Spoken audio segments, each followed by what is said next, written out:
Puerto Rican superstar Bad Bunny has never been shy about stirring the pot.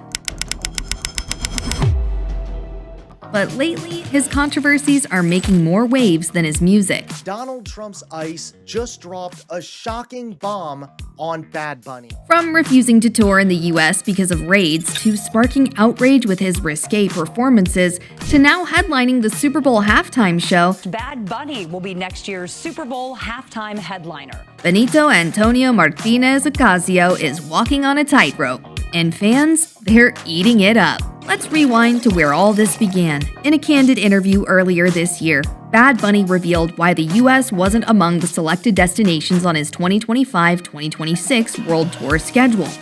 It wasn't a snub against American fans, at least not directly.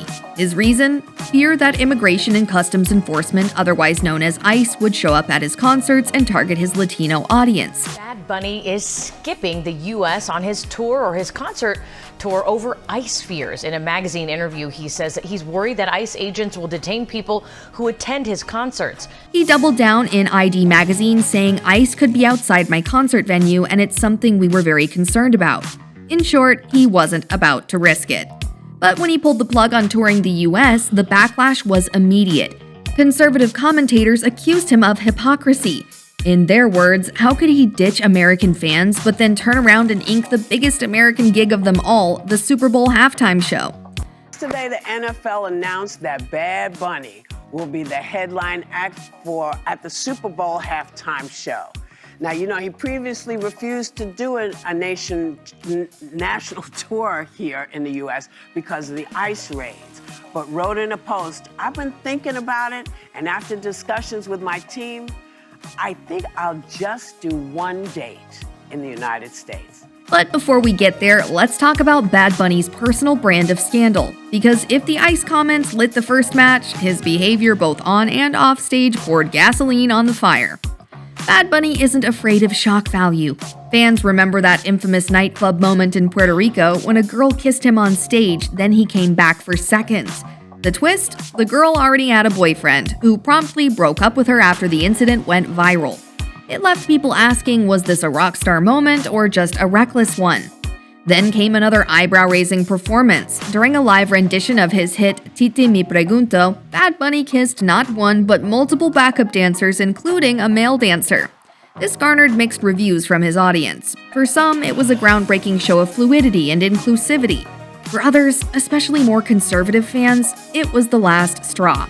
Parents started asking if Bad Bunny was a bad influence, worried that his songs, which often glorify casual hookups and explicit encounters, were normalizing promiscuity for young listeners. And then there are the lyrics themselves. Titi Me Pregunto is practically an anthem for having countless girlfriends with no commitment. While it's catchy enough to soundtrack TikTok dances, critics argue it sends a terrible message to boys about relationships.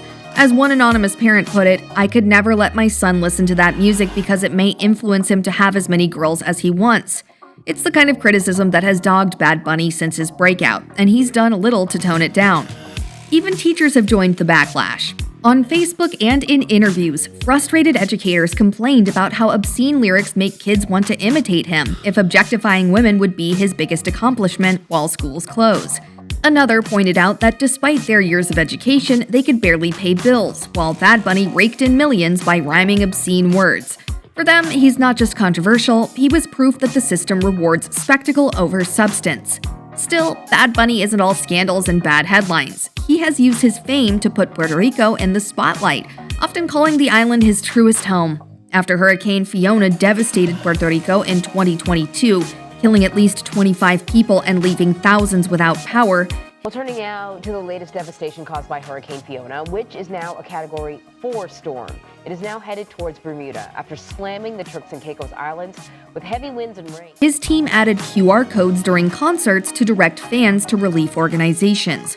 Through his Good Bunny Foundation, he's donated to educational and arts programs for Puerto Rican children, and even launched a $500,000 Deja Tu Huella fund to support Hispanic communities across the U.S.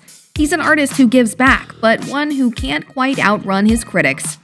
That brings us to his latest lightning rod moment, the Super Bowl halftime show. The NFL stunned audiences when they announced Bad Bunny as the 2026 headliner. For his fans, it was a massive cultural win.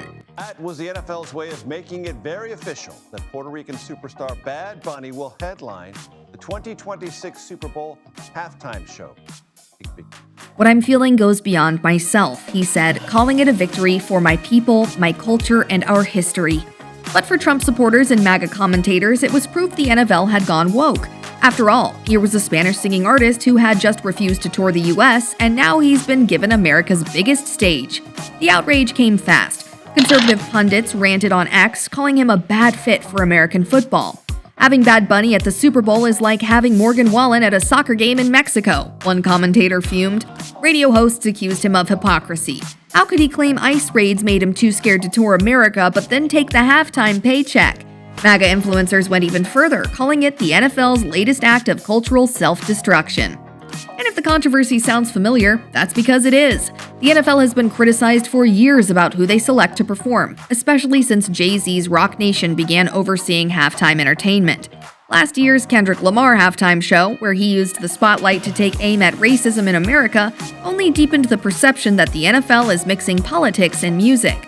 Bad Bunny, with his history of anti-Trump statements and pro-immigrant activism, fit perfectly into that narrative whether he wanted to or not. But here's the thing. Controversy has never slowed Bad Bunny down. If anything, it fuels him. Remember when people slammed his open relationship with Gabriella? Or when memes mocked his unusual fashion choices? He kept breaking streaming records, topping charts, and becoming one of the most powerful Latin artists in history. Fans may debate his influence, but the headlines keep his name in lights. And there's a cultural undertone here that can't be ignored. Bad Bunny is unapologetically Puerto Rican. He sings in Spanish, refuses to conform to Hollywood or US industry expectations, and proudly represents Latino culture on the world stage. For many, that's exactly what makes him stand out. Still, the contradictions are impossible to ignore. He skips US venues over ICE fears, then headlines the biggest American stage of all. He preaches about representing Latinos, but his lyrics often glorify behavior that many Latino parents hate. He rails against exploitation, but his scandals, like making out on stage, generate more clicks than his charity work ever will. Bad Bunny is a paradox, and that's exactly why people can't stop watching. So, what do you think? Is Bad Bunny a cultural hero using his platform to fight for his people? Or just another celebrity selling controversy to stay relevant? One thing's for sure, when he steps onto that Super Bowl stage, the world won't just be watching the performance, they'll be watching for the fallout.